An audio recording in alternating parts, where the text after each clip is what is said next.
Hello friends, எல்லோரும் எப்படி இருக்கீங்க? பால் காய்ச்சிறப்ப மட்டும் நம்ம ஒரு அடி இங்கிட்டு அங்கிட்டு நகன்றக்கூடாது. கண்ணும் நான் உன்னை பார்க்க நீ என்ன பார்க்க நான் அப்படியே நின்று பார்த்துக்கிட்டு இருந்தாதாங்க. ஜஸ்ட்டு டக்குன்னு திரும்பிட்டோம், இல்லைனா இங்கே ஒரு பாத்திரம் டம்ளர் இருக்குது கழுவுறோம் அப்படின்ற நினப்பில் இருந்துட்டோம், அவ்வளோதாங்க. சட்டுன்னு பால் பொங்கிடும். நம்ம இங்கேயே தானே நின்னோம், எப்படி பொங்க விட்டோம்? அதுக்கப்புறம் புலம்பிக்கிட்டு இருக்கிற வேண்டிய வேலை தான்.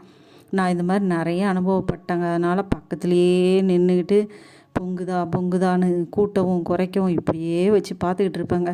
அதுக்கப்புறம் பொங்கிருச்சுன்னு வைங்களேன், அது ரொம்ப மனசு கஷ்டமாக இருக்கும். ஐயோ, பாலை பொங்க விட்டமேன்ட்டு. அதனால இப்போல்லாம் அப்படியே நின்று பார்த்துக்கிட்டே இருக்கிறது. பொங்குற வரைக்கும் கொதிக்குதா அப்படின்னு பார்த்துட்டு ஆஃப் பண்ணிக்கிட்டு தான் மறு வேலையே. ஒரு சின்ன வேலைன்னு அப்போ தான் நம்மளுக்கு ஏதாவது ஃபோன் கால் வரும், ஏதாவது டிஸ்டர்பன்ஸ் ஆகும். அப்படியே நின்று